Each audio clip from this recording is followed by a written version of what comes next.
Hello everyone, welcome to today's session. ఈ video లెక్చర్లో మనం ఏం తెలుసుకోబోతున్నామంటే properties of polymers. Last 2 videos నుంచి మనం పొలిమరైజేషన్ టెక్నిక్స్ గురించి మాట్లాడాం.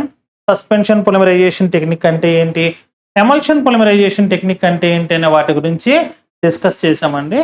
ఈ వీడియో లెక్చర్లో దేని గురించి తెలుసుకోబోతున్నామంటే ప్రాపర్టీస్ ఆఫ్ పాలిమర్స్.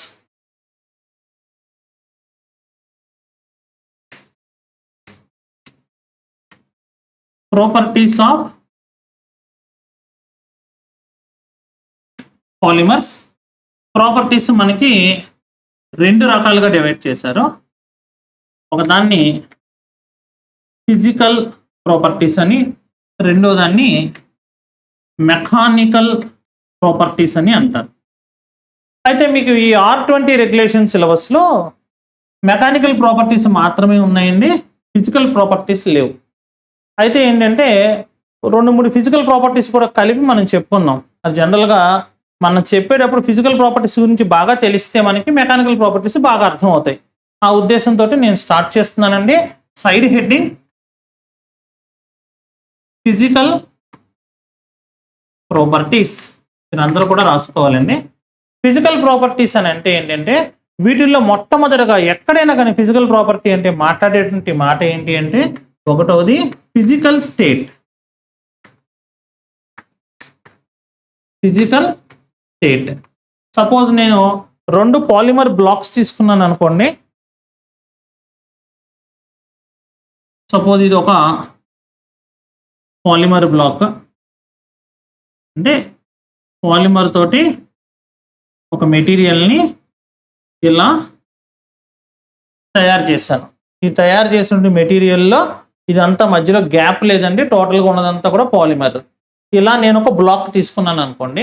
అలాంటిదే వేరొక బ్లాక్ తీసుకో ఈ ప్లేస్లో.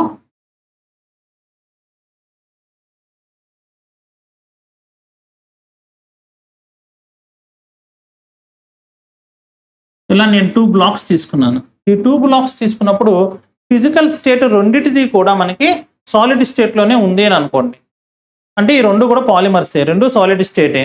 సో ఫిజికల్ స్టేట్ ప్రకారం మనం మాట్లాడాలంటే సాలిడ్ లిక్విడ్ అని కాదు ఈ ప్లేస్లో మనం మాట్లాడేది.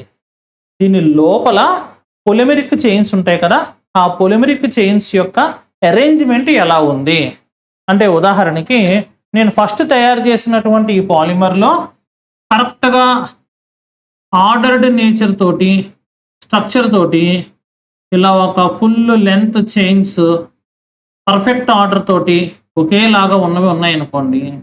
ఇలా ఉన్నటువంటి పాలిమర్ని మనం ఏమని పిలుస్తామంటే దీన్ని క్రిస్టలైన్ పాలిమర్ అని పిలుస్తామండి. క్రిస్టలైన్ పాలిమర్ అని చెప్పేసి పిలుస్తాం. దీంట్లో ఇర్రెగ్యులర్ అరేంజ్మెంట్ ఆఫ్ పొలిమెరిక్ చైన్స్ అనేది చాలా చాలా తక్కువ. ఉన్న పాలిమర్ చైన్స్ అన్నీ కూడా ఆర్డర్డ్ అరేంజ్మెంట్లో ఉన్నాయని అనుకోండి. ఒకవేళ అవతల పక్కకి వెళ్ళినట్లయితే దీంట్లో ఉన్నటువంటి పాలిమర్ చైన్స్లో కూడా ఆర్డర్డ్ నేచర్ ఉంది, కానీ ఆ ఆర్డర్డ్ నేచర్ అనేటటువంటిది షార్ట్ లెంత్ ఉంది అని అనుకో.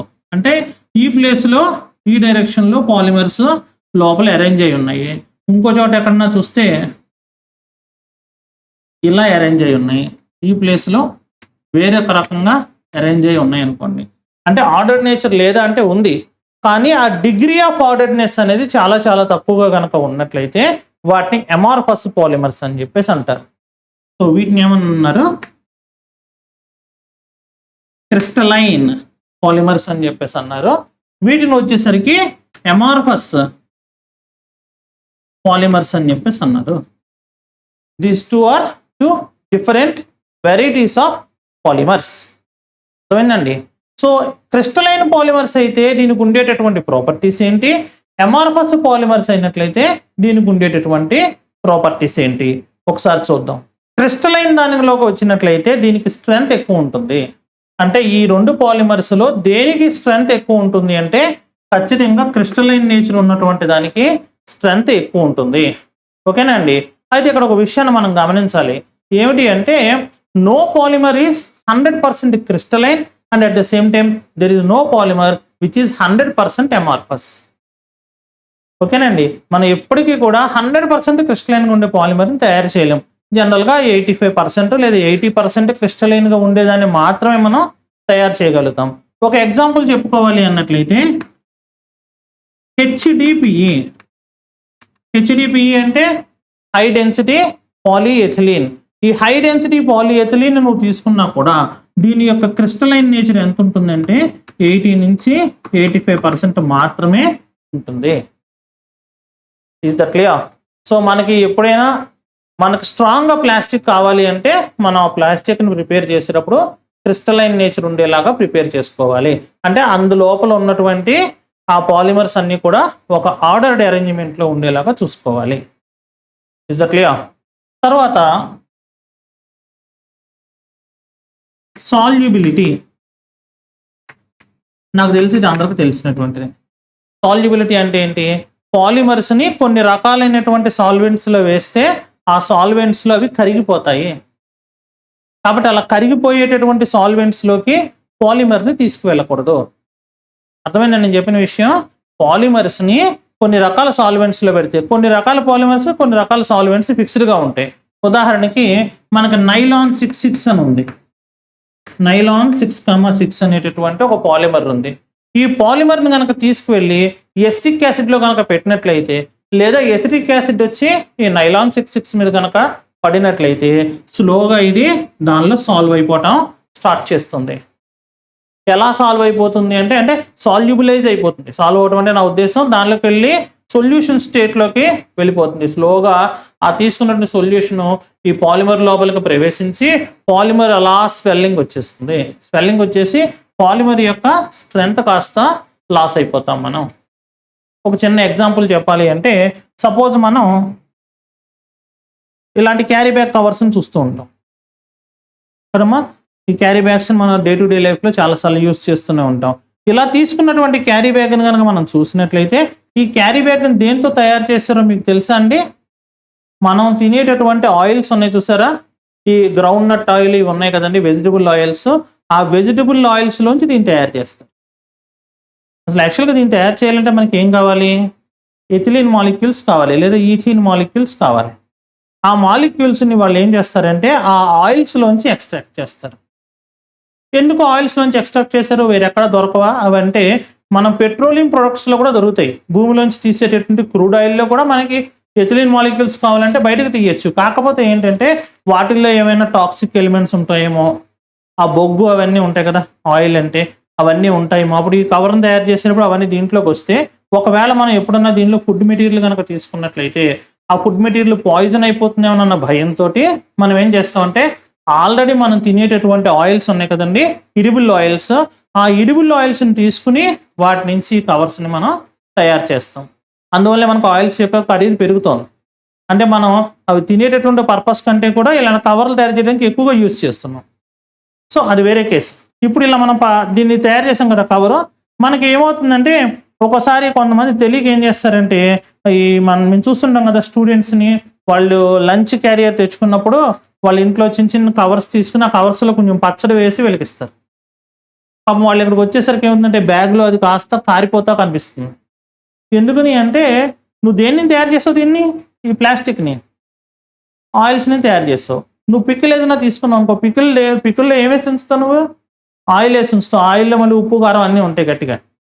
సో ఆటోమేటిక్గా దీంట్లో మనం ఆ పికిల్ని తీసుకొచ్చి కనుక పెట్టాము అంటే స్లోగా ఇది లీక్ అవటం అనేది స్టార్ట్ అవుతుంది.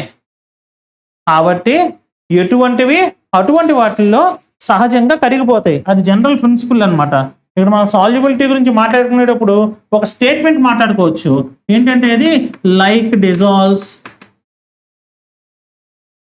లైక్ ఎటువంటివి అటువంటి వాటిలో కరిగిపోతాయి.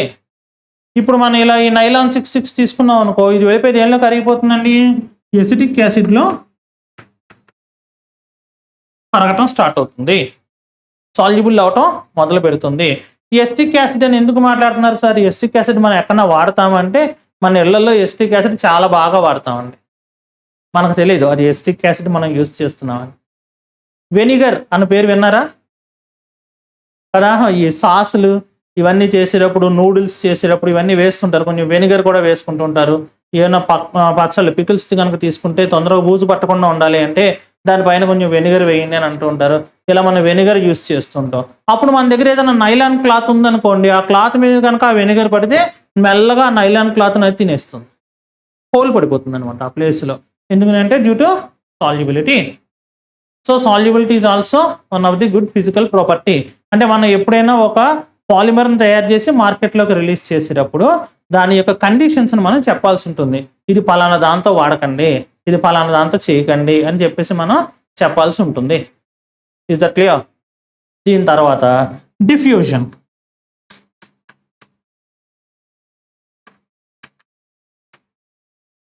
డిఫ్యూజన్ అన్న మాట మనం ఇంటర్మీడియట్లో వినుంటాం కదండి. డిఫ్యూజన్ అంటే ఏంటి, దేని గురించి మాట్లాడుతాం? డిఫ్యూజన్ అన్నమాట గ్యాస్ మాలిక్యూల్స్ గురించి మాట్లాడుతూ ఉంటాం. డిఫ్యూజన్ అనేది గ్యాస్ మాలిక్యూల్స్కి ఒక ప్రాపర్టీ ఉంది. గ్యాషియస్ స్టేట్లో ఉన్న మాలిక్యూల్స్కి ఉన్న ప్రాపర్టీ ఏంటి అంటే they always try to occupy the available space. వాటికి అందుబాటులో ఉన్న స్పేస్ అంతటిని ఆక్యుపై చేయాలని చెప్పేసి ట్రై చేస్తూ ఉంటాయి గ్యాస్ మాలిక్యూల్స్ ఎప్పుడు. మీకు ఎలా తెలుసు సార్? ఒక చిన్న ఎగ్జాంపుల్ చెప్తాను మీకు. ఉదాహరణకి మీ క్లాసులో ఉన్నటువంటి స్టూడెంట్స్లో ఎవరన్నా ఒకళ్ళు పెర్ఫ్యూమ్ కనుక ఈ షర్ట్ మీద కానీ వాళ్ళ బట్టల మీద కానీ కొంచెం స్మాల్ డ్రాప్ కొట్టుకుని వచ్చారనుకోండి, అంటే పెర్ఫ్యూమ్ స్ప్రే చేసుకుని వచ్చారనుకోండి, కొద్దిసేపు అయ్యేసరికి ఏమవుతుంది, అందరు స్టూడెంట్స్కి దాని యొక్క స్మెల్ తెలుస్తూ ఉంటుంది. ఆ ఫ్రాగ్రెన్స్ అందరికీ తెలుస్తుంది. ఎలా తెలుస్తుంది ఫ్రాగ్రెన్స్ అందరికీ ఎలా తెలుస్తుంది అంటే దీనికి వాలటైల్ నేచర్ ఉంటుంది ఆ స్ప్రేయర్కి. అది ఎప్పుడైతే ఎయిర్లోకి వచ్చిందో, ఎయిర్ అనేది గ్యాస్ కాబట్టి ఇది it always try to occupy the available space. ఇలా స్పేస్ అంతా తిరగడం స్టార్ట్ చేస్తుంది. సో ఆటోమేటిక్గా due to the property of diffusion you will observe the fragrance of that perfume. ఓకేనండి. సార్ పాలిమర్స్ గురించి మాట్లాడుతున్నప్పుడు ఎందుకు మనం డిఫ్యూజన్ గురించి మాట్లాడామంటే పాలిమర్స్ని గ్యాస్ మాలిక్యూల్స్ని కలిపి మనం మన ఇంట్లో యూస్ చేస్తున్నాం. మీకు ఇవాడికి అర్థం ఏంటుంది నేనేం మాట్లాడుతున్నాను? LPG gas. మీకు ఎల్పిజి గ్యాస్ ఇలా ఉందనుకోండి, ఇది మీ ఇంట్లో వచ్చినటువంటి ఎల్పిజి సిలిండర్ అనుకో. ఓకేనండి. ఈ ఎల్పిజి సిలిండర్ నుంచి ఏం చేస్తావు, రెగ్యులేటర్ నుంచి గ్యాస్ బయటికి రావడానికి ఇలా ఒక ట్యూబ్ని యూస్ చేస్తాం మనం. ఇక్కడ వాడేటటువంటి ట్యూబ్ దేంతో తయారు చేసి ఉంటుంది? రబ్బరీ మెటీరియల్స్తో తయారు చేసి ఉంటుంది. రబ్బర్ మెటీరియల్ అంటే ఏంటి? పాలిమర్. మోనోమర్స్ అన్నీ కలిపి పాలిమర్ ఏర్పడతాయి. రబ్బర్ న్యాచురల్గా దొరికేటటువంటి ఒక పాలిమర్. మనం స్టార్టింగ్లో చెప్పుకున్నాం పాలిమర్ ఆఫ్ ఐసోప్రీన్ యూనిట్స్ అని అన్నాం కదండి. అఫ్కోర్స్ మనం ఇక్కడ న్యాచురల్ రబ్బర్ అయితే యూస్ చేయమండి. ఈ ప్లేస్లో మనం దేన్ని యూస్ చేస్తామంటే ఎక్కువగా థైకోల్ రబ్బర్ యొక్క ఫినిషింగ్ ఉండేలాగా దీన్ని యూస్ చేస్తూ ఉంటాం. ఈ థైకోల్ రబ్బర్ కొన్న ఫినిషింగ్ వల్ల ఉన్న ఉపయోగం ఏంటో చెప్తాను చూడండి. ఈ గ్యాస్ సిలిండర్ నుంచి గ్యాస్ మాలిక్యూల్స్ ఇలా బయటకు వస్తున్నాయి అనుకోండి. ఈ గ్యాస్ మాలిక్యూల్స్ కొన్న ప్రాపర్టీ ఏంటి? They always try to occupy the available space for them. They always tries to occupy the available space for them. ఇవి ఎప్పుడు గ్యాస్ మాలిక్యూల్స్ బయటకు వెళ్ళిపోదాం అని ట్రై చేస్తూ ఉంటాయి. ఇప్పుడు మనకి ఈ ప్లేస్లో ఇలా యూస్ చేసినటువంటి ఈ ట్యూబ్, ఈ రబ్బర్ ట్యూబ్ కనుక ఎమార్ఫస్ కనుక అయినట్లయితే, ఇది గుర్తుపెట్టుకోవాలి ఇక్కడ మనం, ఎమార్ఫస్ కనుక అయినట్లయితే ఏమైంది, ఇలా ఉన్న పాలిమర్ చైన్కి మధ్యలో ఒక వాయిడ్ ఉంది. వాయిడ్ అంటే స్మాల్ గ్యాప్ ఉంది. వెంటనే ఏమవుతుంది, ఆ గ్యాస్ మాలిక్యూల్ ఆ స్మాల్ స్పేస్లోకి వచ్చి బయటకు రావాలని ప్రయత్నం చేస్తూ కొంతకాలానికి మెల్లగా బయటకు వచ్చేస్తుంది. కాబట్టి మనం ఈ ప్లేస్లో వీలైనంత వరకు అటువంటి వాయిడ్స్ లేనటువంటి ప్లాస్టిక్ని యూజ్ చేయాలి. అంటే సార్ క్రిస్టలైన్ ప్లాస్టిక్ని యూజ్ చేయాలంటున్నారా మీరు? అంటే క్రిస్టలైన్ కనుక యూజ్ చేస్తే గట్టిగా ఉంటుంది, నువ్వు ఎలా కావాలంటే అలా వంగదు, అది రబ్బర్ లాగా. సో ఇక క్రిస్టలైన్ నేచర్ కాదు నేను మాట్లాడేది, వాయిడ్స్ లేనటువంటి ప్లాస్టిక్ని మనం యూజ్ చేయాలి. అలా వాయిడ్స్ ఏమి లేకుండా ఉండేటువంటి ప్లాస్టిక్ల్లో బెస్ట్ ఎగ్జాంపుల్ ఎవరంటే థైకోల్ అనేటటువంటి రబ్బర్. దీని గురించి మనం ఆల్రెడీ మాట్లాడుకుంటున్నాం చాలా వీడియో క్లాసుల్లో. ఓకేనండి. సో ఇలా దీన్ని యూజ్ చేస్తాం. So diffusion is one of the property of gases molecule to escape from polymer voids. So polymer voids నుంచి అలా వెళ్ళిపోయేటటువంటి దాన్ని ఆపాలి అంటే ఆ ప్లేస్లో అవసరమైతే క్రిస్టలైన్ యూజ్ చేసుకో, లేదంటే వాయిడ్స్ లేనటువంటి ప్లాస్టిక్ని యూజ్ చేసుకోవాలి. Is that clear? ఇవన్నీ ఎవరండి? Physical properties. దీని తర్వాత మనం మెకానికల్ ప్రాపర్టీస్లోకి వెళ్తాం. ఫిజికల్ ప్రాపర్టీ, మెకానికల్ ప్రాపర్టీ రెండిట్లోనూ కలిపేసినటువంటి ప్రాపర్టీ ఒకటి ఉందండి, ఎఫెక్ట్ ఆఫ్ హీట్ అనేది ఫిజికల్లోనూ చెప్పుకోవాలి, మెకానికల్లోనూ చెప్పుకోవాలి. మనకు సిలబస్లో మెకానికల్ ప్రాపర్టీస్ గురించి అడిగారు కాబట్టి మనం దాన్ని మెకానికల్ ప్రాపర్టీస్లో మాట్లాడుకున్నాం. సో ఇప్పుడు నేను 3 మాట్లాడానండి ఫిజికల్ ప్రాపర్టీస్లో. 1 ఫిజికల్ స్టేట్, 2 సాల్యుబిలిటీ, 3 డిఫ్యూజన్. ఇప్పుడు మనం మెకానికల్ ప్రాపర్టీస్ గురించి డిస్కస్ చేద్దాం. Is that clear? సో ఇప్పుడు మనం మెకానికల్ ప్రాపర్టీస్ని చూద్దాం.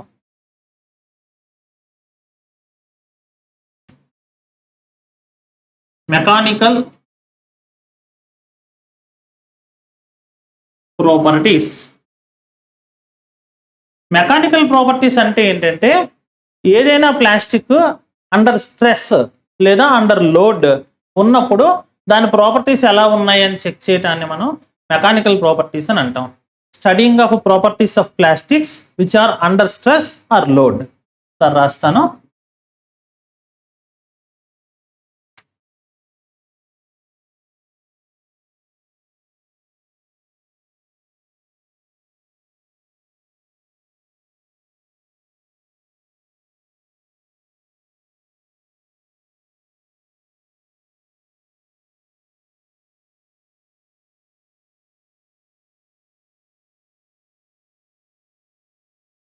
మనం ప్లాస్టిక్ యొక్క ప్రాపర్టీస్ని చెక్ చేసేటప్పుడు ఎలా ఉండాలి అంటే అది ఏ పర్పస్కి యూటిలైజ్ చేస్తారు, దాని మీద ఎంత స్ట్రెస్ పడుతుంది, లేదంటే దాని మీద ఎంత లోడ్ పడుతుంది అనేటువంటి విషయాన్ని మనం పూర్తిగా అవగాహనలో కనుక తెచ్చుకోగలిగితే అప్పుడు మాత్రమే మనం ప్లాస్టిక్ని ఏ స్ట్రెంత్ కావాలో ఆ స్ట్రెంత్లో మనం తయారు చేయగలుగుతాము.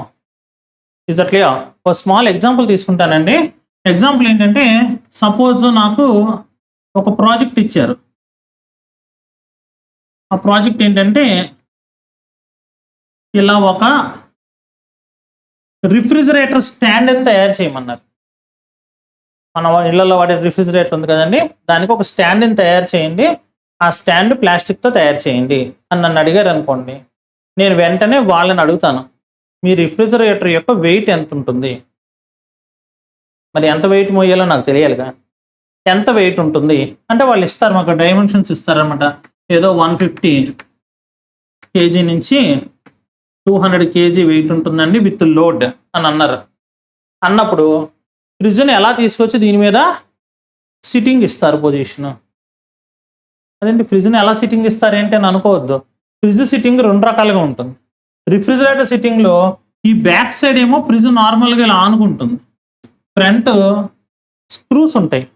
ఎందుకంటే రిఫ్రిజిరేటర్ని మనం ఇలా ఫ్లాట్గా ఉంచాం, కరెక్ట్గా ఎసెంట్రిసిటీకి సమానంగా ఇలా ఉంచాం ఫ్రిడ్జ్ని. రిఫ్రిజిరేటర్ ఎప్పుడు కూడా కొంచెం ఇలా లైట్గా ఒక స్లాంట్ పొజిషన్ ఇచ్చుకుంటూ ఉండాలి, లైట్ ఇంక్లినేషన్ ఉండాలి. ఆ లైట్ ఇంక్లినేషన్ ఉంటే ఏమవుతుందంటే దాని లోపల ఏమైనా ఐస్ కట్టేస్తే నీళ్ళు అవి వెనక్కి జారిపోతాయి. అందుకోసం రిఫ్రిజిరేటర్ తయారు చేసిన ఇలాగే చేస్తారు. చేసి దీనికి ఇటు ఇటు కొన్ని పిన్స్ ఇస్తారు. ఈ పిన్స్ని మనం ఇలా కదుపుతున్నాం అనుకోండి, ఇలా దీని యొక్క హైట్ పెంచి ఇలా మనకు స్లాంట్ ఇస్తుంది. అంటే నేను తయారు చేసేటటువంటి ఈ స్టాండ్లో ఈ ప్లేస్లో ఎవరు వస్తారంటే పిన్స్ వచ్చి కూర్చుంటాయి. ఇలాగా 2 పిన్నులు ఇలా వచ్చి కూర్చుంటాయి ఆ ప్లేస్లో. ఈ వెనకాల మాత్రం ఫ్లాట్ సర్ఫేస్ వస్తుంది. అంటే ఇదంతా నేను ముందు ఆలోచించుకుంటున్నా ప్రాజెక్ట్ చేయడానికి. మీరంతా ఇంజనీర్స్ కదండి, రేపు ప్రాజెక్ట్ చేసేటప్పుడు ఇలా ఆలోచించాలి మీరు. సో అలా ఉంటుంది. సో నేను లెక్కేసుకున్నాను, ఇక్కడ నేను ఒక ప్లాస్టిక్ రింగ్ లాగా ఏదైనా ఒక మెటీరియల్ తయారు చేస్తే, అంటే నేను ఒక ప్లాస్టిక్ తోటి ఉన్నటువంటి ఒక చిన్న ప్లేట్ తయారు చేస్తే ఫ్రంట్ ఉన్న ప్లేటు బ్యాక్ ఉన్న ప్లేటు ఒకేలాగా ఉండకూడదు. ఫ్రంట్ ఉన్న ప్లేట్లో ఈ ప్లేస్లో దీనిపైన ఇంకొక చిన్న ప్లేట్ పెట్టాలి. అంటే ఎందుకని ఆ పిన్స్ వచ్చి కూర్చుంటాయి కదా, ఆ పిన్స్ వచ్చి దాని మీద పడినప్పుడు మరి ఆ బరువు మొయ్యాలి కదా, అది విరిగిపోకుండా ఉండాలంటే దానిపైన ఇలా. అంటే నా ఉద్దేశం దీనిపైన ఇంకొకటి లైట్గా తీసుకుంటాం, మరి ఎత్తు తీసుకోకుండా తీసుకుంటాం. అవతల పక్కన అంత అక్కర్లేదు.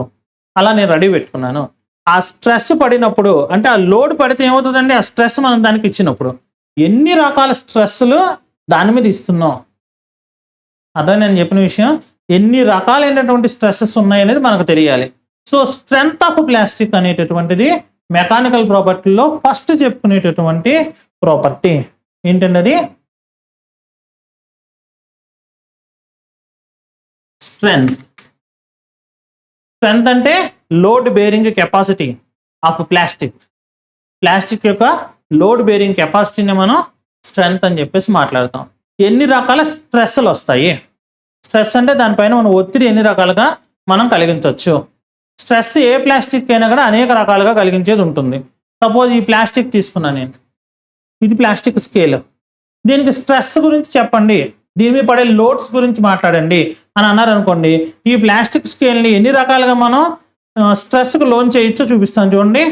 ఇలా లాగచ్చు, టెన్సైల్, ఇలా పట్టుకుని లాగచ్చు, స్ట్రెచింగ్ ఆఫ్ ప్లాస్టిక్ అండి. స్ట్రెంత్, టెన్సైల్ స్ట్రెంత్ అనమాట. దీని టెన్సైల్ స్ట్రెంత్ చెక్ చేస్తున్నాం, లేదా ఈ స్ట్రెస్ ఇస్తున్నాం, దీని మీదకి మనం స్ట్రెస్ని అప్లై చేస్తున్నాం. అటు ఇటు లాగేస్తే టెన్సైల్ అంటారు. అలా కాదు, అటు ఇటు పట్టుకుని లోపలికి ఇలా నొక్కుతున్నాం, కంప్రెషనల్. ఇలా కంప్రెస్ చేసినప్పుడు ఇది ఆగుతుందా లేదా అంటే ఏం లేదండి, మన దగ్గర వచ్చిన ఇన్స్ట్రుమెంట్ ఉంటుంది అనమాట. ఇటు ఒక ఐరన్ది ఉంటుంది. దాన్ని పట్టుకుని ఏం చేస్తామంటే ఇలా రోలింగ్ చేస్తే అది ఇలా లాగుతూ ఉంటుంది. అక్కడ మీటర్లో రీడింగ్ వస్తుంటుంది, ఎన్ని మెగా పాస్కల్స్ లేదంటే ఎన్ని పాస్కల్స్ నువ్వు ప్రెషర్ అప్లై చేస్తున్నావు అని. ఎంతవరకు ఇది విరిగిపోకుండా మనకి ఆగుతుంది అనేదాన్ని మనం చెక్ చేస్తాం. ఇలా కనుక చేస్తే స్ట్రెచ్చింగ్ కనుక చేస్తే టెన్సైల్ అంటాం. ఇలా నొక్కేస్తే కనుక కంప్రెషనల్ అని అంటాం. ఓకేనండి. దీన్ని ఇలా బెండ్ చేసాం అనుకోండి, ఫ్లెక్సురల్ అంటాం. దీని ఫ్లెక్సిబిలిటీ మనం చెక్ చేస్తున్నట్టు. ఇలా చేసేస్తున్నాం అనుకోండి, ఇలా ట్విస్ట్ చేసేస్తున్నాం అనుకోండి, టార్షనల్ అని చెప్పేసి అంటాం. ఇప్పుడు నేను ఈ స్కేల్ని పాడు చేయను, ఇలా తిప్పేస్తే దాన్ని టార్షనల్ అని చెప్పేసి అంటాం. ఫైనల్గా మనం చెక్ చేయాల్సింది ఏంటంటే, ఇటు అటు ఇలా పెట్టి ఈ ప్లాస్టిక్ని ఒకేసారి ఒక హ్యామర్ తోటి ఇలా కొట్టాలి. కొడితే దానిపైన ఇంపాక్ట్ స్ట్రెంగ్త్ అని చెప్పేసి అంటారు. సో నేను అన్ని రకాల చెకింగ్స్ దీనికి చేయాలి. ఎటువంటి చెకింగ్స్? కంప్రెషనల్, ఒకేసారి తీసుకొచ్చి ఆ రిఫ్రిజిరేటర్ దానిపైన అలా పెట్టి దాన్ని ఇలా కింద కంప్రెస్ చేస్తున్నట్టే కదా, ఆ స్ట్రెస్ ఎంత వచ్చింది అని నేను చెక్ చేయాలి. ఓకేనండి. దీనికి టెన్సైల్ చెక్ చేయగల, ఇలా సాగదీసి చెక్ చేయాల్సిన పని లేదు. కాకపోతే ఏంటంటే దీనికి ట్విస్టింగ్, ఈ ట్విస్టింగ్, బెండింగ్ అంటే ఈ మధ్యలో ఉన్నటువంటి ఈ చిన్న ఏమన్నా దీన్ని ప్లేట్ ఉంటుంది కదా, ఇలా స్మాల్ ప్లేట్ ఉంటుంది కదా, ఈ రింగ్ని కనెక్ట్ చేసే ప్లేటు, ఆ ప్లేటు ఎంత వంగుతోంది కిందకి అనేది, ఆ బెండింగ్ని మనం, ఆ ఫ్లెక్సురల్ స్ట్రెస్ని మనం చెక్ చేసుకుని చూసుకోవాలి ఎంతవరకు మనకు తట్టుకుంటోంది అన్న విషయాన్ని. ఫైనల్గా ఏం చేస్తామంటే 2 పిన్నులు వచ్చి దీని మీద ఇలా పడతాయి కదండి, ఆ రిఫ్రిజిరేటర్ యొక్క వెయిట్ ఒకేసారి వచ్చి ఇలా గుద్దించి చూసినప్పుడు దాన్ని ఇంపాక్ట్ స్ట్రెంత్ ఎంత అనేదాన్ని మనం మెజర్ చేస్తాం. ప్రతి దానికి ఇలా చేస్తారండి. మీ 2 వీలర్ దగ్గర నుంచి ఆటోమొబైల్ ఇండస్ట్రీలో ప్రతి ప్లాస్టిక్ మెటీరియల్కి ఎంతవరకు తట్టుకుంటుంది అనేదాన్ని మనం చెక్ చేస్తాం. ఇప్పుడు ఎంతవరకు ఉంటుంది అనేదాన్ని చెక్ చేయడం గురించి కాదు నేను లెసన్ చెప్పేది. నేను తయారు చేశాను ఓ ప్లాస్టిక్ని, తయారు చేస్తే నేను అనుకున్న ప్రాపర్టీస్ రాలేదనుకో, దానికి తక్కువ వచ్చినాయి ప్రాపర్టీస్, అంటే అనుకున్నంత స్ట్రెంగ్త్ రాలేదు. ఇప్పుడు ఈ స్ట్రెంగ్త్ని నేను పెంచాలి, ఇంక్రీజ్ చేయాలి. ఎలా చేస్తాను? అది ఇంపార్టెంట్, అంతే కదమ్మా. ఇప్పుడు మనకి స్ట్రెంగ్త్ని పెంచాలంటే ఏం చేయాలంటే మనకి ఏం తెలిసి ఉండాలి? Factors which influence the strength of A plastic. ఒక ప్లాస్టిక్ యొక్క స్ట్రెంగ్త్ని ఇన్ఫ్లుయెన్స్ చేసే ఫ్యాక్టర్స్ ఏమున్నాయి అన్న విషయం మీద మనకు ఒక అవగాహన ఉండాలి. ఇన్ఫ్లుయెన్స్ చేసే ఫ్యాక్టర్స్లో మొట్టమొదటి ఫ్యాక్టర్ ఎవరు అంటే మాలిక్యులర్ వెయిట్. మాలిక్యులర్ వెయిట్ మనం దాని మీద మెయిన్గా పనిచేసేటువంటి ఒక స్ట్రెంగ్త్ ఇన్ఫ్లుయెన్సింగ్ ఫ్యాక్టర్. మనం మాలిక్యులర్ వెయిట్ ఆఫ్ పాలిమర్ని కనుక పెంచినట్లయితే ఆటోమేటిక్గా మెటీరియల్ యొక్క స్ట్రెంగ్త్ మనకి పెరుగుతుంది. ఇప్పుడు మీకు ఒక చిన్న ఎగ్జాంపుల్ ద్వారా దీని గురించి చెప్తే మీరు త్వరగా దీన్ని అర్థం చేసుకుంటారు. మనం జనరల్గా ఒక గేమ్ ఆడుతూ ఉంటాం కదండి, దాన్ని ఏమంటారంటే టగ్ ఆఫ్ వార్ అంటారు కదా గేమ్ని. ఇలా ఒక రోప్ ఉంటుంది,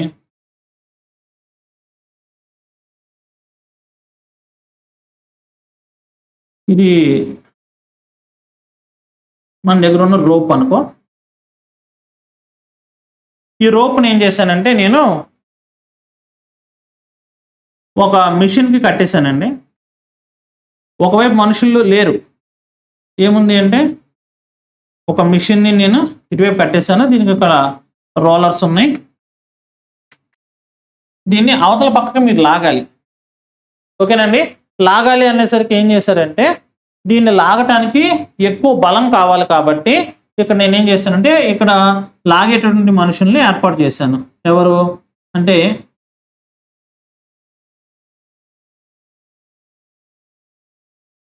ఇలా ఒక మనిషి, మరలా ఇంకొక మనిషి, ఇంకొక మనిషి, ఇలా మనం మనుషులు పట్టుకొని ఈ తాడుని పట్టుకొని లాగుతున్నారు. ఇది కదలటం లేదు, కదలకుండా నీకు స్ట్రాంగ్గా అలాగే నిలబడి ఉంది. దీన్ని అవతల పక్కకు లాగాలంటే నువ్వేం చేస్తావు? ఆప్షనల్ ఒకటే, మనుషుల్ని పెంచుతూ వెళ్తావు. అంటే మనుషుల్ని పెంచుతూ వెళ్తే ఏమవుతుంది? నీకు స్ట్రెంగ్త్ పెరుగుతుంది. అలాగే ఇక్కడ దీంట్లో పాలిమర్స్ ఉంటాయి, ఈ చైన్ లాగా కదా.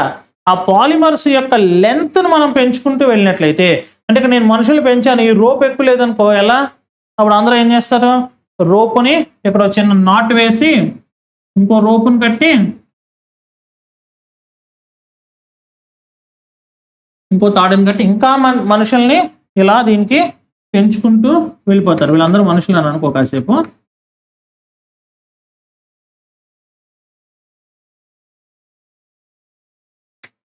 దీన్ని బట్టి నీకు ఒక విషయం అర్థమై ఉంటుంది. ఏమర్థమైంది? మనం కనుక మాలిక్యులర్ వెయిట్ కనుక పెంచితే స్ట్రెంగ్త్ పెరుగుతుంది. అయితే ఇది చాలా వెయిట్ ఉంది, అసలు కదిలే వ్యవహారమే కాదు. నేను అన్నాను ఇంకొక 1,00,000 మందిని తీసుకొచ్చి కలపండి అన్నా. నువ్వేమని చెప్తావు అప్పుడు?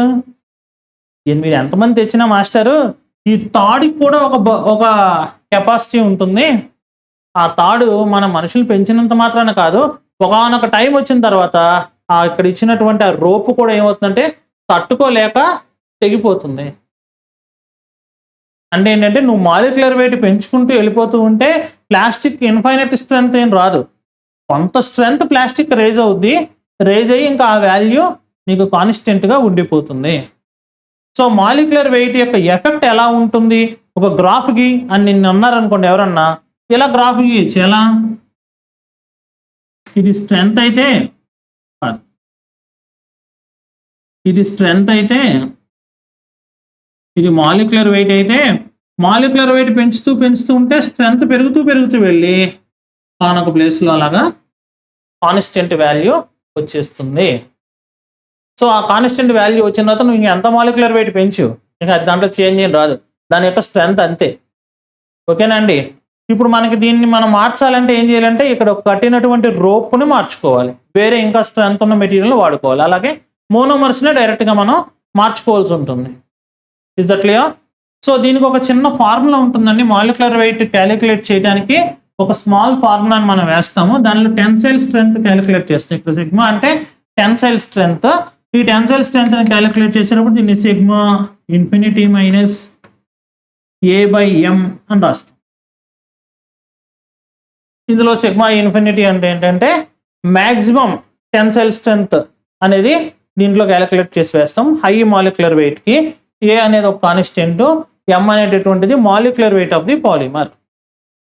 అర్థమైనట్టేనా సార్? ఈ ఈక్వేషన్ అర్థం కాలేదండి, పర్లేదు వదిలేసి ఆ ఈక్వేషన్ అలా వేయి. ప్రొఫెసర్ గారు పేపర్ దిద్దేటప్పుడు ఓహో ఇతనికి తెలుసు అనమాట అని ఒక మంచి మార్క్ వేస్తారు. Is that clear? ఏం తెలుసుకున్నాను నేను ఇప్పుడు చెప్పిన దానిలో? మాలిక్యులర్ వెయిట్ని కనుక పెంచినట్లయితే పాలిమర్ యొక్క స్ట్రెంగ్త్ పెరుగుతుంది. ఓకే, అయితే రీచ్ అయ్యి ఒక కాన్స్టెంట్ వాల్యూకి వెళ్ళి అక్కడికి వెళ్ళిన తర్వాత అది కాన్స్టెంట్గా మెయింటైన్ అవుతుంది. Is that clear? మరి ఇంకా ఎన్ని రకాలుగా మనం స్ట్రెంగ్త్ని పెంచవచ్చండి అని అంటే మనం ఫస్ట్ ఫిజికల్ ప్రాపర్టీస్లో మాట్లాడుకున్నాం. ఏమని? క్రిస్టలానిటీ కనుక పెరిగినట్లయితే పాలిమర్ యొక్క స్ట్రెంగ్త్ అనేది బాగా పెరుగుతుంది. సో క్రిస్టలానిటీని పెంచుకోవచ్చు.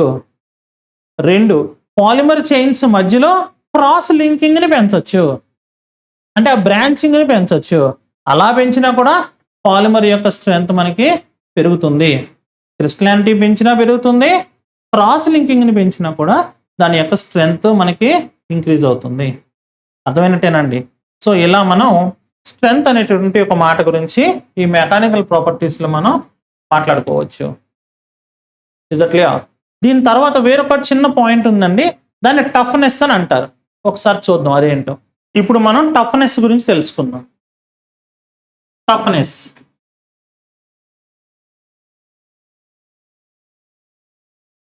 టఫ్నెస్ అంటే ఏంటి? టఫ్నెస్ అంటే ఏంటి అంటే మనం ఏదైనా ఒక పాలిమర్ మీద స్ట్రెస్ కనుక అప్లై చేసినప్పుడు అది బ్రేక్ అవడానికి ముందుగా దాని లోపల మనకి కొంత ఎనర్జీని స్టోర్ చేసుకుంటుంది. అది స్టోర్ చేసుకున్నటువంటి ఆ ఎనర్జీని టఫ్నెస్ అని చెప్పేసి అంటాం. Energy stored in a plastic material before it breaks. Break అవడానికి ముందుగా ఎంత ఎనర్జీని అది స్టోర్ చేసుకుంది అనే దాన్ని మనం టఫ్నెస్ అని చెప్పేసి అంటాం. అంటే ఏంటండి, ఓ చిన్న ఎగ్జాంపుల్ చూద్దామండి ఏంటి అనేది. సపోజ్ మీరు మ్యాట్రస్లు కొంటూ ఉంటారు, 8 ఇంచ్ మ్యాట్రిక్స్ అని. మ్యాట్రస్ అంటే మీకు తెలుసు, పరుపులు కొంటూ ఉంటారు కదండి. ఈ మధ్యకాలంలో 8 ఇంచ్ అని, 10 ఇంచ్ అని,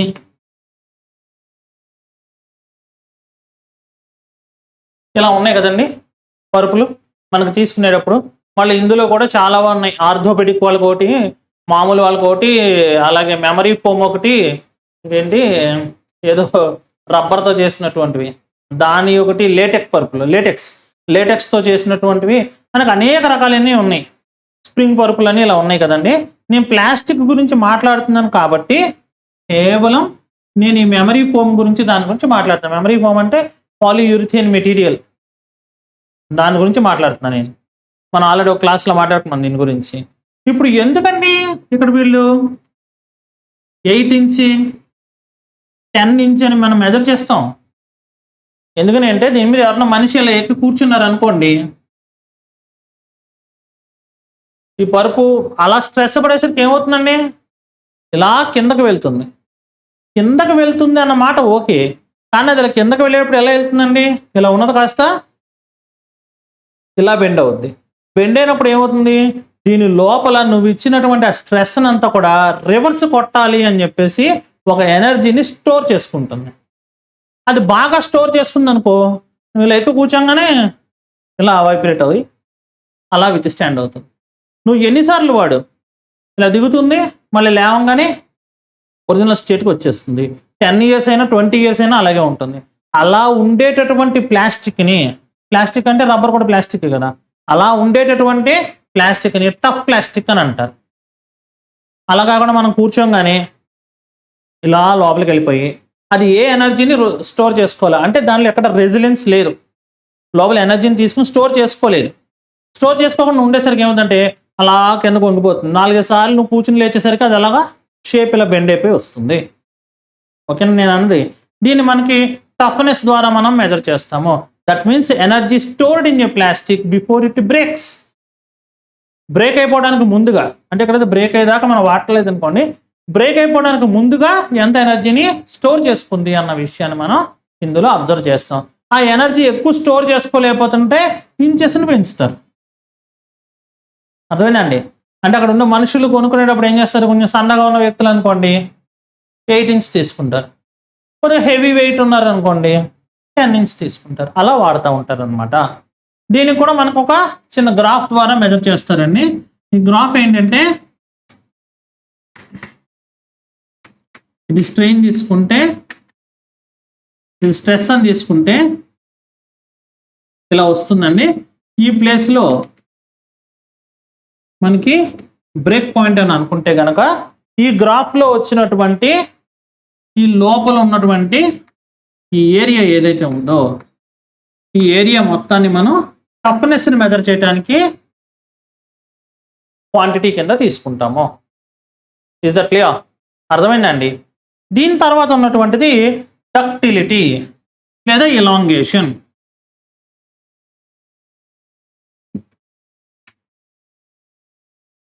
ఎలాంగేషన్ అంటే వేరే ఏమి లేదండి, ఇలా మనం స్ట్రెస్ అప్లై చేసినప్పుడు ఎక్కడి నుంచి ఇక్కడికి ఎంత లెంత్ ఇది సాగింది, ప్లాస్టిక్ అనేటటువంటిది ఎంత లెంత్ ఎలాంగేట్ అవుతుంది అనేటటువంటి దాన్ని మనం ఎలాంగేషన్లో నేర్చుకుంటాము.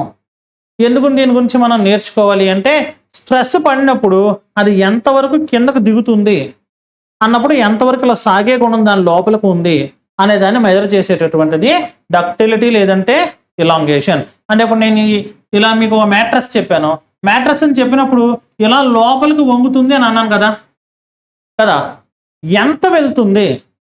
అన్ని మ్యాట్రస్లు ఒకలాగా వెళ్ళవు. ఆ ఎంత లెంత్ అది లోపలికి సాగుతుందో దాన్ని మనం ఇలాంగేషన్ అని చెప్పేసి తెలుసుకుంటాము. సో ఇవన్నీ మెకానికల్ ప్రాపర్టీస్, ఇవన్నీ మనం చెక్ చేసి ప్రోడక్ట్ని మనం మార్కెట్లోకి రిలీజ్ చేస్తాం. అర్థమైనట్టేనా? అన్నిటికంటే లాస్ట్లోది ఇలాస్టిసిటీ. ఇది చాలా ఇంపార్టెంట్ ప్రాపర్టీ అండి. ఇలాస్టిసిటీ అన్నది వెరీ ఇంపార్టెంట్. దీనికి ఏంటంటే స్ట్రెస్ స్ట్రెయిన్ కర్వ్ అని ఒక చిన్న కర్వ్ ఉంటుంది. ఇదేమో స్ట్రెస్, ఇదేమో స్ట్రెయిన్. స్ట్రెయిన్ అంటే మా పాలిమర్ ఫీల్ అయ్యేది దాని లోపల, స్ట్రెస్ అంటే మనం అప్లై చేసిన ఫోర్స్. అంటే ఇప్పుడు నేను ఇలా ఒక ప్లాస్టిక్ మెటీరియల్ తీసుకున్నాను అనుకోండి, దీనిపైన ఇలా నేను స్ట్రెస్ అప్లై చేస్తే దాన్ని నేను మెజర్ చేయగలను, ఎంత అప్లై చేస్తానో నాకు తెలుసు కాబట్టి. ఇది దీని లోపల స్ట్రెయిన్ ఫీల్ అవుతూ ఉంటుంది ఆ స్ట్రెస్కి. ఆ స్ట్రెస్కి స్ట్రెయిన్కి మనం తీసేటువంటి కరువు కనుక తీసుకున్నట్లయితే ఆ కరువు ఎలా వస్తుంది అంటే, ప్లాస్టిక్ మెటీరియల్స్ గురించి మాట్లాడుతున్నాను నేను, ఇలా వస్తుంది. ఇలా తీసుకున్నప్పుడు ఇలా స్ట్రైట్ లైన్ దాకా చూపించాను చూసారండి, ఆ రీజియన్ వరకు వాళ్ళు ఒక గీత కొట్టుకోవాలి. ఈ రీజియన్ ఏమంటారంటే ఎలాస్టిక్ రీజియన్ అని చెప్పేసి అంటారు. అంటే మనం స్ట్రెస్ రిలీజ్ చేస్తే మళ్ళీ తిరిగి మనకి ఒరిజినల్ షేప్ వచ్చేస్తుంది. ఈ మధ్యలో ఉన్నటువంటి ఈ రీజియన్లో ఇక్కడ ఉన్నటువంటి ఈ పాయింట్ని ఈల్డ్ పాయింట్ అని అంటారు. ఈల్డ్ పాయింట్ ఇక్కడి నుంచి ఇలా పైకి వెళ్తుంది చూసారండి, అంతవరకు తీసుకుని ఈ ఏరియాలో ఇలా మనం చిన్న ఇంటి కొట్టి రాస్తే దీన్ని అల్టిమేట్ స్ట్రెంగ్త్ అని అంటారు. Ultimate strength. ఈ మధ్యలో ఉన్నటువంటి ఈ ఏరియాని ప్లాస్టిక్ డిఫార్మేషన్ అని చెప్పేసి అంటారు. మళ్ళీ చెప్తున్నాను పాయింట్స్. ఇక్కడ నుంచి ఇక్కడ దాకా ఉన్నటువంటి ఈ ఏరియా ఏదైతే ఉందో దీన్ని ఎలాస్టిక్ రీజియన్ అంటారు. నేను షేడ్ చేస్తున్నాను చూడు, ఇది ఎలాస్టిక్ రీజియన్. అలా కాకుండా ఇలా ఉన్నటువంటి ఏరియా ఉంది చూసారండి, ఆ ఏరియాని ప్లాస్టిక్ డిఫార్మేషన్ అన్న పేరుతోటి మనం పిలుస్తాం. అంటే ఏంటి, అంటే ఏంటో ఒక చిన్న ఎగ్జాంపుల్ ద్వారా మనం నేర్చేసుకోవచ్చు. చాలా ఈజీ ఇది. ఎలా అంటే సపోజ్ నేను ఇలా ఒక ప్లాస్టిక్ మెటీరియల్ తీసుకున్నాను. This the plastic material. ఈ ప్లాస్టిక్ మెటీరియల్ మీద నేను ఏం చేశాను అంటే ఇలా స్ట్రెస్ అప్లై చేశాను, అప్లై చేసి రిలీజ్ చేశాను. చేయగానే కొంచెం స్ట్రెస్ అప్లై చేసినప్పుడు ఏమవుతుంది, మనం ఇలా అన్నప్పుడు కొంచెం టఫ్గా అనిపిస్తుంది. ఇలా వదలంగానే మళ్ళీ తిరిగి మనకి ఒరిజినల్ షేప్కి వస్తుంది. మళ్ళీ ఇలా అన్నప్పుడు కొంచెం స్ట్రెస్ ఫీల్ అవుతుంది, అంటే మన స్ట్రెస్ అప్లై చేస్తే స్ట్రెయిన్ వస్తుంది. వెంటనే స్ట్రెస్ తీయగానే ఆ స్ట్రెయిన్ కాస్త పోయి ఒరిజినల్ షేప్ వస్తుంది. That means this region is called as elastic region.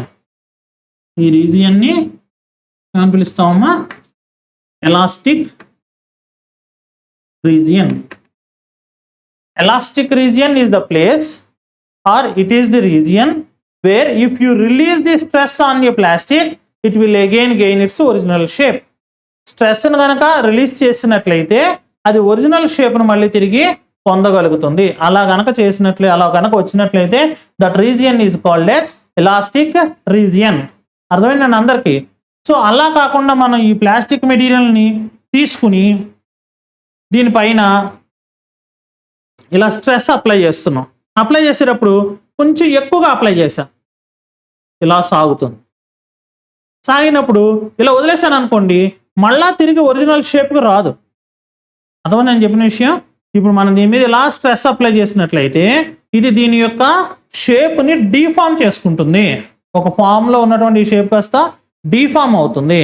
When ever you release the stress it will not gain it's original shape again. తిరిగి మళ్ళీ ఒరిజినల్ షేప్ రాదు. అలా కనుక ఉన్నటువంటి ఈ రీజియన్ కనుక తీసుకున్నట్లయితే దీన్ని ఏమని పిలుస్తారండి, ప్లాస్టిక్ డిఫార్మేషన్. చిన్నగా రాస్తాను ఇక్కడ, ప్లాస్టిక్ డిఫార్మేషన్. ఇక ప్లాస్టిక్ డిఫార్మేషన్ అయిపోవటం మొదలుపెట్టింది అనుకోండి, ఇక నువ్వు ఎక్కువ ప్రెషర్ అప్లై చేయక్కర్లా, ఇలా జస్ట్ ఇది కొంచెం సాగడం ప్రారంభించిందంటే ఆటోమేటిక్గా ఇలా ఈజీగా సాగిపోతూ ఉంటుంది. అందుకోసం నేను పైకి వెళ్ళిన కరువును కాస్త ఇలా కిందకు దింపేసాను. అంటే ఏంటి, నువ్వు అంత దాని మీద స్ట్రెస్ అప్లై చేయాల్సిన పని లేదు. కొంచెం స్ట్రెస్ అప్లై చేస్తే అక్కడి నుంచి అలా సాగుతూ వెళ్తుంది. వెళ్ళి వెళ్ళి ఏమవుతుందండి, ఒకానొక పాయింట్ దగ్గర ఇది బ్రేక్ అయిపోతుంది. ఏమండి, ఏ పాయింట్ దగ్గర అయితే ఇది మనకు బ్రేక్ అయిపోతుందో ఆ పాయింట్ని అల్టిమేట్ స్ట్రెంగ్త్ అని చెప్పేసి అంటారు. ప్రతి ప్లాస్టిక్కి మనం కంపల్సరీ ఈ పాయింట్స్ని చెక్ చేసి, ఏవి, ఈల్డ్ పాయింట్. ఈల్డ్ పాయింట్ అంటే ఏంటి, it is the point below which a plastic is in elastic region. That means it is the point below which a plastic will regain its original shape upon release of stress. స్ట్రెస్ని తీసేస్తే తిరిగి original shape వస్తుంది. దాన్ని మనం yield point అని చెప్పేసి పిలుస్తాము. ఆ తర్వాత వచ్చేదంతా ఎవరు అంటే ప్లాస్టిక్ డిఫార్మేషన్. ఫైనల్గా వచ్చేటటువంటిది ultimate strength. So whatever may be the material, plastic material, you will prepare or you prepare, and if you want to release it into the market, then you have to specify all these things. That means it has this much of stability under stress, under load అని ఇలా మనం మాట్లాడాలి. అర్థమైనట్టేనండి. ఇక ఫైనల్గా మనం ఒక విషయం గురించి మాట్లాడాం ఇందాక, ఎఫెక్ట్ ఆఫ్ టెంపరేచర్ అనేది ఫిజికల్లోకి వస్తుందమ్మా, అదేవిధంగా మెకానికల్లోకి వస్తుందమ్మా, ప్రాపర్టీస్ అన్నాను కదండి. లాస్ట్గా నేను ఆ పాయింట్ని డిస్కస్ చేస్తున్నాను, ఒకసారి చూడాలి. ఇప్పుడు మనం effect of heat on polymers అనే టాపిక్ని చూద్దామండి.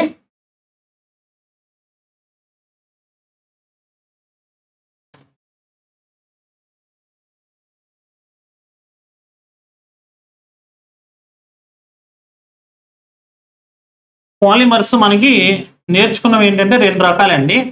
ఒకటి క్రిస్టలైన్, రెండు amorphous.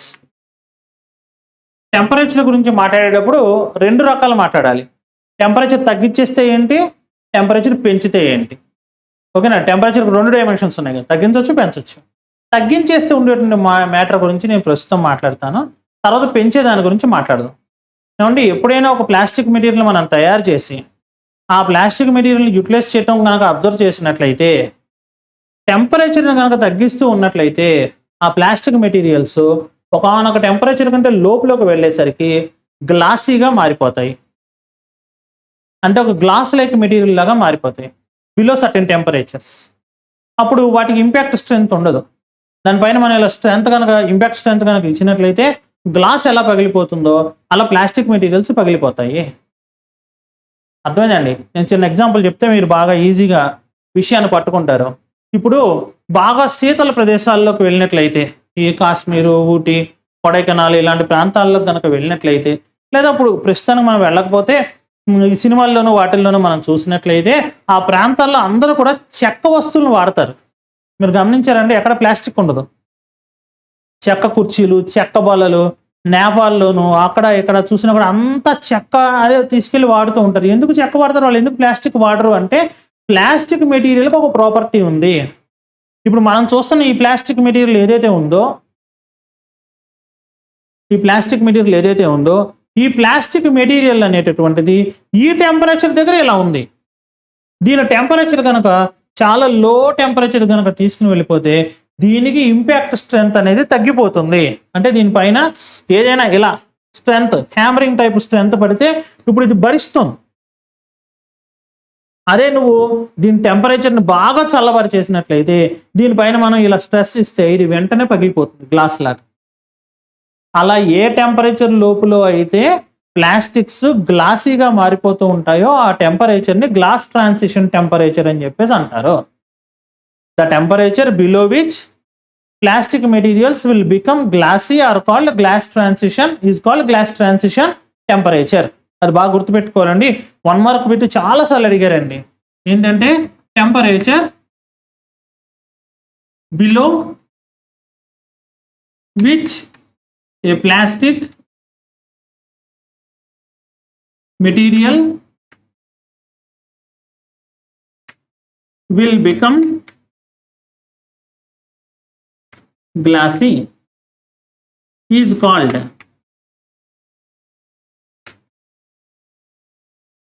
Glass transition temperature. Glass transition temperature, దీన్ని టీజీ అనేటటువంటి దాంతో లెటరింగ్ తోటి మనం చూపిస్తాం. ఇక్కడ ఒక విషయం చెప్పాలి, నేను డిక్షనరీలో ఈ పదం గురించి వెతికాను గ్లాసీ అని, మరి నాకైతే ఎక్కడ కనబడలేదు. మరి సైంటిస్టులు అంతా కలిపి అలాంటి పదాన్ని సృష్టించారేమో.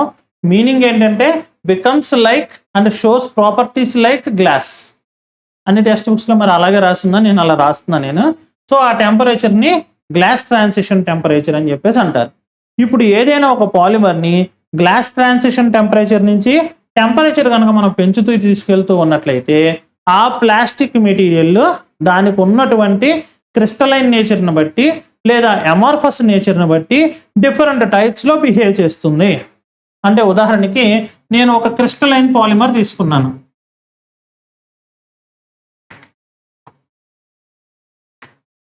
ఈ క్రిస్టలైన్ పాలిమర్ని తీసుకుని దాని యొక్క టీజీ అంటే గ్లాస్ ట్రాన్సిషన్ టెంపరేచర్ ఇది అనుకోండి. ఇక్కడ నుంచి దాని యొక్క టెంపరేచర్ని ఇలా పెంచుకుంటూ తీసుకువెళ్ళాను అనుకోండి. అంటే increasing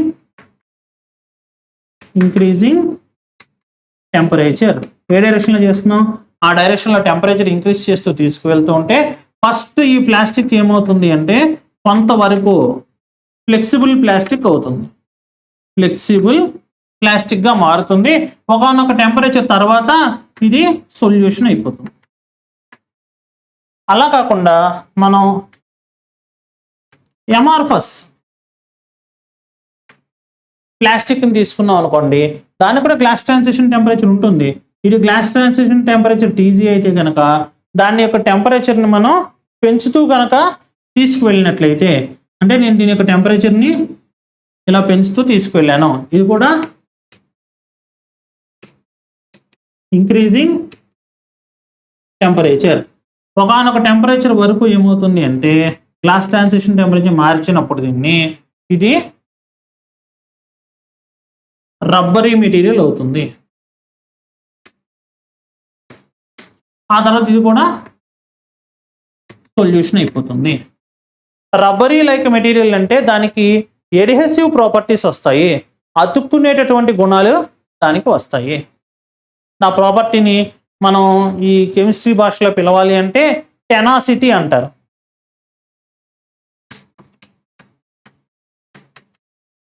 so tenacity properties amorphous వాటికి వస్తాయి. ఎందుకు మనం ప్రత్యేకంగా దీన్ని మాట్లాడుకుంటున్నామంటే ఈ చిన్న ప్రాపర్టీని వాడుకుని మనం పెద్ద పెద్ద ఇండస్ట్రీస్ని డెవలప్ చేసాం. ఒక చిన్న ఎగ్జాంపుల్ చెప్తాను మీకు. సపోజ్ నా చేతుల్లో ఒక టెక్స్ట్ బుక్ ఉంది. ఈ టెక్స్ట్ బుక్లో నెంబర్ ఆఫ్ పేజెస్ ఉన్నాయి. ఈ నెంబర్ ఆఫ్ పేజెస్ని ఇది వరకు బైండింగ్ చేయాలంటే ఎలా చేసేవాళ్ళండి, దీన్ని ఇలా తీసుకుని ఏదో సెక్షన్ కుట్ అని కుట్టేవాళ్ళు దారంతో, లేదంటే ఇలా హోల్స్ వేసి దాని దారంతో ఇలాగా కుట్టేవాళ్ళు. కానీ ఇప్పుడు అలా లేవు పుస్తకాలు ఏమి. మీరు కనుక చూస్తే ఇక్కడ ఏదో చిన్న స్ట్రిప్ లాంటి మెటీరియల్ లాగా అనిపిస్తుంది అట్ట ముక్కనే. ఇలా కనుక చూసినట్లయితే చాలా ఫ్లాట్గా ఉంటుంది, ఒక్క పేజీ కూడా చెరగదు. దీన్ని ఇలా ఓపెన్ చేయి, ఇలా వెతుకు, ఈ లోపల నువ్వు ఎక్కడ వెతికినా కూడా నీకు దారం కనిపిస్తుంది. మరి ఇవన్నీ ఎలా బైండ్ అయినాయి, ఎలా అన్ని దగ్గరికి వచ్చి కదలకుండా అలా అతుక్కుని ఎలా ఉన్నాయి అంటే ఈ material property, rubbery material property. అంటే ఏం చేస్తారంటే ఇలా ఒక రోలర్ ఉంటుంది, ఈ ప్లేస్లో ఒక రోలర్ ఉందనుకో, ఇదంతా కూడా కరిగించిన ప్లాస్టిక్ని పోస్తారు. ఆ ప్లాస్టిక్ ఎలాంటి ప్లాస్టిక్ అంటే అమార్ఫస్ ప్లాస్టిక్. ఈ ప్లేస్లో రోలర్ ఇలా ఇలా ఇలా తిరుగుతూ ఉంటుంది. ఇది కరిగిపోయినటువంటి సొల్యూషన్ అనమాట. ఏ సొల్యూషను, ఈ ప్లాస్టిక్ యొక్క సొల్యూషను. దీన్ని ఏం చేస్తారు అంటే అటు ఇటు ఈ పుస్తకాన్ని బాగా మిషన్స్ నొక్కి పెడతాయి, రోబోస్ నొక్కి పెట్టి ఇలా వస్తుంది, వచ్చి దీని మించి ఇలా పుస్తకం వెళ్తుంది. అప్పుడు ఏమవుతుంది, దీనికి వెనకాల పక్క ఎవరు అంటుకుంటారు అంటే ఇది అంటుకుంటుంది, పట్టుకుంటుంది, గమ్లాగా అంటుకుంటుంది. ఎందుకంటే దీనికి ప్రాపర్టీ ఏంటి, టెనాసిటీ ప్రాపర్టీ ఉంది. సో ఇది అలా ఆ సొల్యూషన్ నుంచి ఇలా వెళ్ళిన తర్వాత అలా బయటకు వస్తుంది. బయటకు వచ్చేటప్పటికి ఇది మెల్లగా గట్టి పట్టడం స్టార్ట్ అవుతుంది. ఎందుకంటే దీని టెంపరేచర్ మరి ఇక్కడ ఉంటే సొల్యూషన్ స్టేజ్లో ఉంది, బయటకు వచ్చేస్తే గాలిలోకి వచ్చేసింది కదా, వెంటనే ఏమవుతుందంటే దాని యొక్క టెంపరేచర్ తగ్గుతూ ఉంటుంది. టెంపరేచర్ తగ్గితే ఎలా మారుతుంది? సొల్యూషన్ నుంచి ఇప్పుడు వెనక్కి మాట్లాడు. దీన్ని ఇలా వెనక్కి మాట్లాడితే అది రబ్బరీ మెటీరియల్ అవుతుంది. అంటే నా ఉద్దేశం దానికి ఎడహెసివ్ ప్రాపర్టీస్ వస్తాయి. ఆ పేజెస్ ఏవైతే దానికి కనిపించినాయో ఆ కనిపించినటువంటి పేజీలకు అలా వెళ్ళి అతుక్కుపోతుంది. లోపలికి మైనర్గా వెళ్ళి మరి అతుక్కుంటుంది. ఎందుకంటే సొల్యూషన్ని కొద్ది పీల్చుకుంటుంది. ఈ కాగితం కొంచెం లోపలికి తీసుకుంటుంది తడిని. అది వెంటనే ఏమవుతుందంటే ఆ ఏరియాలో గట్టిపడిపోతూ వస్తుంది. ఫైనల్గా అది సాలిడ్ స్టేట్లోకి మారిపోతుంది. వెనక్కి వచ్చి వెంటనే ఈ బుక్ మనకి బైండింగ్ అయిపోయింది. చూసారా? మన ఎమర్ఫస్ అంటే మంచిది కాదేమో అనుకుంటాం. ఎమర్ఫస్ అంటే దానిలో అంత ఒక ఆర్డర్ నేచర్ లేదు, అది మంచి ప్లాస్టిక్ కాదనుకుంటాం. ఇప్పుడు అదే కావాల్సి వచ్చింది మనకి. మీరు చిన్నప్పుడు అయితే కనుక ఇలాంటి చిన్న గేమ్ కూడా ఆడి ఉంటారు. హాట్ గ్లూ గన్ అని ఉంటుంది. మీరు యూట్యూబ్లో వాటిల్లో వాళ్ళు బొమ్మలు తయారు చేసేటప్పుడు DIY ప్రాజెక్ట్స్ అంటారు. అందులో చూడండి చిన్న చిన్న స్ట్రాల్ లాంటి వాటిని పెట్టి ఇలా గన్ కొడుతూ ఉంటారు. వెంటనే అది కరిగి వెళ్ళి ఆ బొమ్మ దగ్గర ఎక్కడ కావాలంటే ఆ ప్లేస్లో అతుక్కుంటుంది. సో ఈ టెంపరేచర్లో వచ్చిన చేంజెస్ ప్రకారంగా మెటీరియల్స్ని మనం ఎడహెసివ్ మెటీరియల్స్గా వాడుకోవచ్చు, లేదంటే ఫ్లెక్సిబుల్ ప్లాస్టిక్స్గా వాడుకోవచ్చు. ఫ్లెక్సిబుల్ ప్లాస్టిక్ అంటే ఇది మనందరికీ తెలిసిందే. ఈ స్కేల్ని ఒక ఏరియాలో ఇలా వంచాలి అంటే ఏం చేస్తావు? ఆ ఏరియాలో హీట్ చేసి దీన్ని ఇలా బెండ్ చేస్తావు. సో బెండ్ చేసినప్పుడు అది ఫ్లెక్సిబుల్ అవుతుంది. హీట్ ఇవ్వగానే అది ఇలాగా నీకు ఫ్లెక్సిబుల్ ప్లాస్టిక్గా మారుతుంది. Is the clear? అర్థమైనట్టేనండి. అలాగే ఒక గ్రాఫికల్ రిప్రజెంటేషన్ ఉంది. ఆ గ్రాఫికల్ రిప్రజెంటేషన్ అంటే ఏంటంటే ఇలా మనం గ్రాఫ్ తీసుకుంటే దీంట్లో మనం ఇలా తీసుకుంటే టెంపరేచర్ T1 అని అనుకో. ఈ T1 అనే టెంపరేచర్ కనుక తక్కువ టెంపరేచర్ అయినట్లయితే అది బ్రిటిల్ ప్లాస్టిక్గా ఉంటుంది. టెంపరేచర్ పెంచినట్లయితే ఇలా ఫ్లెక్సిబుల్ ప్లాస్టిక్గా వస్తుంది. ఇది ఫ్లెక్సిబుల్. సో ఇక్కడ T2 is greater than T1 అనేది నా యొక్క కండిషన్. ఇది కూడా స్ట్రెస్ స్ట్రెయిన్ కర్వ్లోనే మనకు వస్తుంది. అంటే నా ఉద్దేశం ఏంటంటే ఈ మొత్తాన్ని నేను దానిలో చూపిస్తున్నాను. టెంపరేచర్ కనుక తక్కువ టెంపరేచర్ దగ్గర కనుక ఉన్నట్లయితే ఏ ప్లాస్టిక్ అయినా కూడా గట్టిగా ఉంటుంది, బ్రిటిల్గా ఉంటుంది. టెంపరేచర్ కనుక పెంచితే ఫ్లెక్సిబుల్ ప్లాస్టిక్గా అది మారుతుంది. ఈ రకంగా టెంపరేచర్ యొక్క ఎఫెక్ట్ ద్వారా కూడా ప్లాస్టిక్ యొక్క మెకానికల్ ప్రాపర్టీస్ని మనం ఈజీగా మార్చచ్చు. అందరికీ అర్థమైందండి? సో బాగా చదవండి. అందరికీ నోట్స్ ఇచ్చాం కాబట్టి ఆ నోట్స్ అంతా రాయకుండా నేను మీకు లెసన్ డైరెక్ట్గా చెప్పాను. కాబట్టి మెటీరియల్లో ఇచ్చినటువంటిది అంటే డ్రాఫ్ట్ మెటీరియల్ ఇచ్చాను అనుకోండి ప్రస్తుతానికి, దాన్ని చాలా బాగా చదవండి. చాలా ఇంపార్టెంట్ క్వశ్చన్. ఈ క్వశ్చన్ అడగకుండా జనరల్గా మీకు సెమ్ అండ్ ఎగ్జామినేషన్ పేపర్స్ ఉండవు. కాబట్టి study well. Thanks for watching till the end.